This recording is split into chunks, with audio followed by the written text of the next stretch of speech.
Welcome back. Quick little tech talk going over what we got going on with the Glizzard here. Supposed to take it down to Cameron Johnson race cars this past week. Scheduling conflict.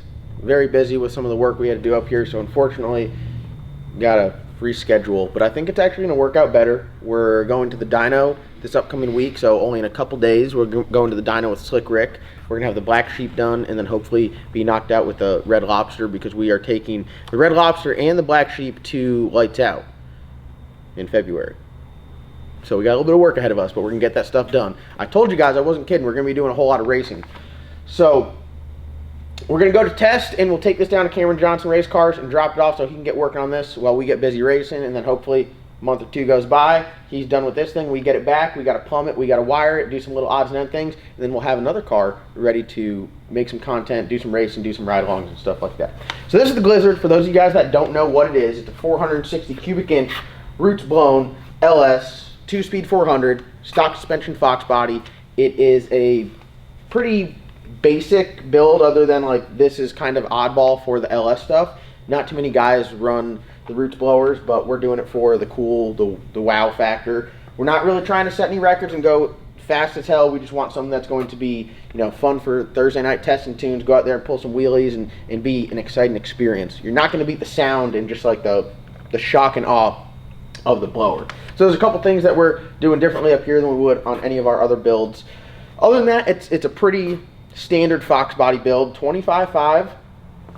I put the two Race Tech seats in there. Obviously, with the race car stuff, you usually don't see two seats, but got to be safe. There's no safer seat out there than the Race Tech, and if I'm going to put someone in a car, I want to make sure that they're the safest and the most comfortable, and the Race Tech seat was really the only choice for that. So we have a standard Race Tech seat, which I'm like on the cusp of needing a large seat, but I'm not letting myself do it. I just got to slim down to fit into the standard. And then we have a tall and wide over here, and what's cool about the Race Tech stuff is they offer a seat padding kit, so David fits in this seat, and then I can get someone like Logan, who's smaller than me, he can fit in this seat with a padding kit. So it's really, doing the tall and wide gives us a lot of versatility with whoever we fit in the car. So we're going to do some opportunities with this where you can ride along in the car, and honestly, like, it's a race car.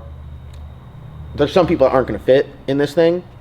Unfortunately, it is what it is. Like, it's a Fox body, they're kind of tight, especially when you put two seats in a car, you realize how tight it is. Mm-hmm.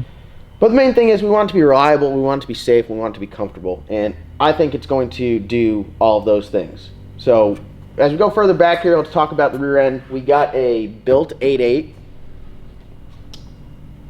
Very nice setup. Guys go extremely fast on there. And I got to thinking yesterday, and I was like, man, maybe I want to convert it over to a 9-inch because I prefer the 9-inch stuff. I have a bunch of spare aluminum bolt-through third members, whether they're like the Strange Ultra HD case or they're the just their aluminum bolt-through Pro case. They're nice to have if you have to do some gearing changes or anything like that. They're pretty nice. Also, the ring gear's a little bit bigger. You can go with a bigger axle than the 8.8. So I'm like, man, maybe I want to upgrade, even though guys have gone really, really fast with the 8.8. I'm happy with the back spacing that I have with the wheels. I think it looks good. I think the car sits good. It's a factory triangulated 4-link, so the 8.8 obviously comes with the brackets. You can get the Fab 9 stuff from TRZ, more race chassis, Tin Soldiers, where they sell like a bolt-in style Fab housing. They're absolutely badass. The reason why I want to upgrade is I really don't want to have any issues with the car making so much torque or going so fast in the 60-foot that it breaks an axle. It's got the C-clip eliminators in it already, but the risk of breaking an axle and trying to put you in a wall, I mean, that's pretty dangerous. I want to try to eliminate any unwanted scenarios as possible. So what I do before I do anything is I do like a price breakdown, is how I kind of evaluate everything, and I say, hey, is it worth me spending the money on right now? So as you can see right now, the car's really not doing anything. So whether I put the 9-inch in it right now or the day before I order my drive shaft, because that's the only thing that's going to really change, is there's no, I could just wait. But I want to do the price breakdown to see. So I priced everything out, and I might have a little bit better pricing than, I don't know, the general population, what do you say? I do a little bit more, I buy a lot more stuff, so just like anything else, you buy more, sometimes you get some deals. So I did like a price breakdown of everything that I got, and I was surprised by how much. It's been a while since I've like said, hey, I'm just going to put a whole rear end under a car. brakes, wheels, tires, shocks, control arms, everything. And I was like, damn, that's a lot of money, especially for, you know, a stock suspension car. So let's talk about it. I got some slicks, which I'm not going to run. They're on the car for mock-up. I got some billet specialties. These are, I don't even know what they are. They're like the Comp 5s, I think.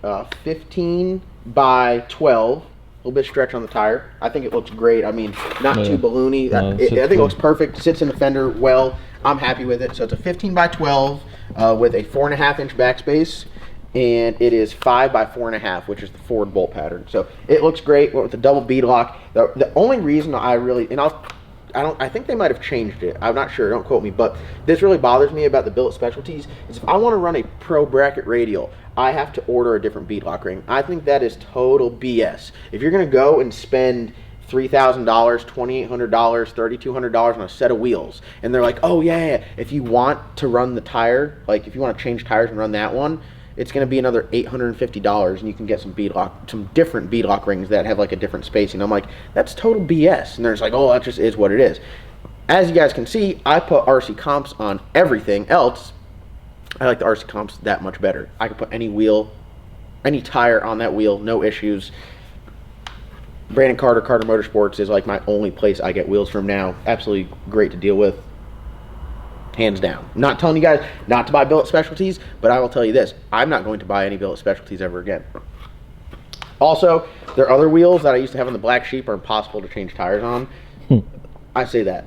They're impossible to change tires on quickly at the racetrack. You can do it if you have a tire machine, but if not, it's a pain in the ass. Alright, so let's just get right into the breakdown. So, the main thing that we're going to change on this is like the rear end housing, and we're going to go from an 8/8 to a 9-inch. We're going to keep it the same width. We're going to put forward big 9 ends on it. This has a dual brake setup on there, so it's got 2 calipers. We're going to ditch that because you only need 1, so maybe save a little bit of money there. We're going to sell the wheels and tires. We're going to sell the Mentor shocks on it because I got a set of QA1 mod shocks.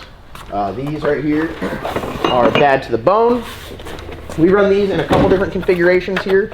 This is their, I think it's a 7-inch travel? 7-inch travel shock. So this one is the remote reservoir. The other ones we've had were the piggyback, but with this setup, it should be fine. I love the shock. Patrick Miller put a TikTok up. He said there is no out of the box, off the shelf shock that has been as fast as this has been with like no custom tuning. On a 315, they went 350s, and on a 275, they went 360s. Hello, this is cheaper than like all the other shocks out there. Did you not hear how fast they go? This is insane. If you want to change the valve pack, you just pop it out, put new ones in. I'm completely sold on these. We've been sub 1 second 60 foot with these. These are absolutely great. Nothing against any of the other shocks out there. This just works better for me. And I put it on a couple of my buddies' cars where I'm just like, hey man, try this, try this. They've all gone PBs. They've all had great success with it. So that's up to you. All I do is I try to mention shit and keep everybody educated. I love the shock. Very excited to put this on there. So regardless of me doing the 9-inch swap, I'm selling the Mensers off this. So if you guys are interested in some, I think they're like 6-inch travel Menser shocks. You guys can get them. I'll take them right off the car. They got springs on them and everything.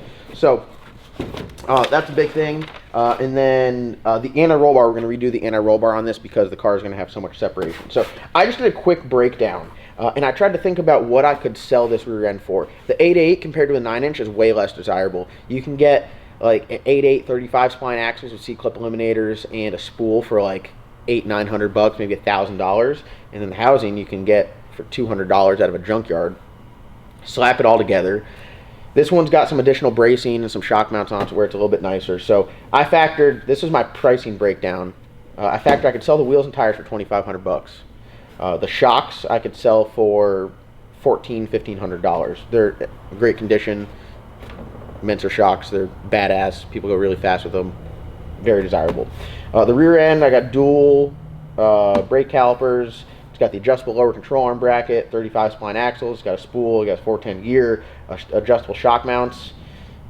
Total package, I mean, like I could sell all of this deal for like $6,500, maybe. That's like if someone really wants it, maybe $6,500. So you go over to the 9-inch deal. I was getting a set of RC comp wheels, same backspace and everything, same width rear end. We were going to do like a fab housing. We're going to go strange aluminum bolt-through case, not the Ultra case. We're going to do a 9-inch ring gear. We're going to do a spool, 40 spline axles, gun drilled, light and flange, with their single caliper race brake. So same thing I got on here, just the non-dual caliper. And with RC composite tires, I'm in $9,000. And that's not buying shocks because I already have these. So you buy these shocks, you add what, another $1,200-1,500, and you're at $10,000 to put a rear end under a Fox body. I was like, holy shit, that's a lot of money. So at this point in time, like, I might do it. I mean, it's something where I think it'd be a good upgrade and bring value to the car, make the car safer and everything like that. Obviously, I'd have to sell some things and sell some other things to make it work, but I don't think people understand like the price of doing some of this stuff. You know, you see a lot of guys with Fox bodies at the track. They got a 9-inch under that car. They got like a $10,000 rear end setup. I mean, that's just the nature of the beast. That's how it is. I think people look at these cars as a whole and they see them for sale on Turbo Bullet, and when the car's built, it's worth a whole lot less money, but they don't understand what it takes to really build one of these. It is a financial nightmare to build one of these cars, to build them right, to put all the high-end parts on there. It's a lot. And we're talking about something that bolts in. We're not talking about a back half 9-inch deal. We're not talking about buying $2,000 brackets to put on the rear end housing that you just bought. I mean, these things are expensive. So, and that's why the idea and the concept of this car came about, because I know for a lot of people, I know a lot of people that would laugh at me if I said, hey man, you got to spend $10,000 and put a rear end under this car. They'd be like, yeah, I don't do that. Like, I'm not doing that. I'm going to offer the opportunity where you can experience the reward of building a badass car in the time, the blood, sweat, and tears that a lot of people don't have the opportunity to. So I think it's going to be a unique opportunity for people to go out there and make a 4-second pass and in something badass. So there you guys have it. Just trying to educate a little bit. I try to do as many positive things with the channel as possible. Shed some light on what it takes to build a race car, for one. That's kind of important because I think a lot of people don't understand what it takes.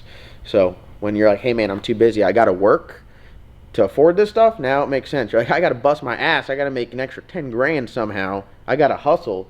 Or you could just work some storms and have a rear end in like a storm or two, you know, just saying. Just saying, we got a training day coming up here February 4th. If you want to, you know, I could pay you guys in rear ends if that's what you want. Like, you want to work a couple storms, boom, here's your 9-inch. You just tell me your mounting surface to mounting surface, I'll get you one. I mean, we can do it any way you want.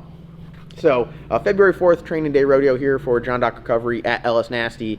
I got a flyer. First link in the description below will be where you need to check it out. But yeah, anything I missed, David? You think that's pretty good? Was there anything that you would highlight on this? Like, what did I miss in this video? Was there any benefit other than peace of mind going from an 8.8 to a 9-inch? The 9-inch is definitely stronger. I run a 9-inch in the Black Sheep.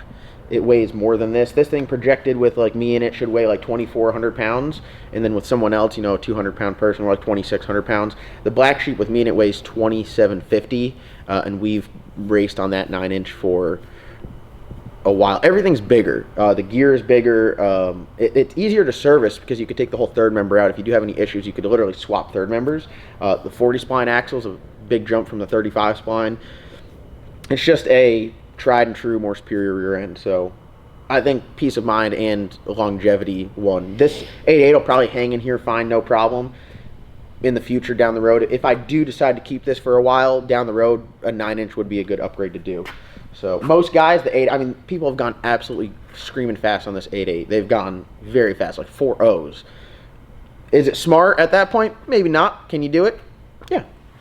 So like anything with racing, you can go as fast as you want, and is it smart? That's up to you. It's your money, your car, you decide what you want to do. So there it is. Thank you guys for watching. Comment, like, subscribe. See you guys in tomorrow's upload.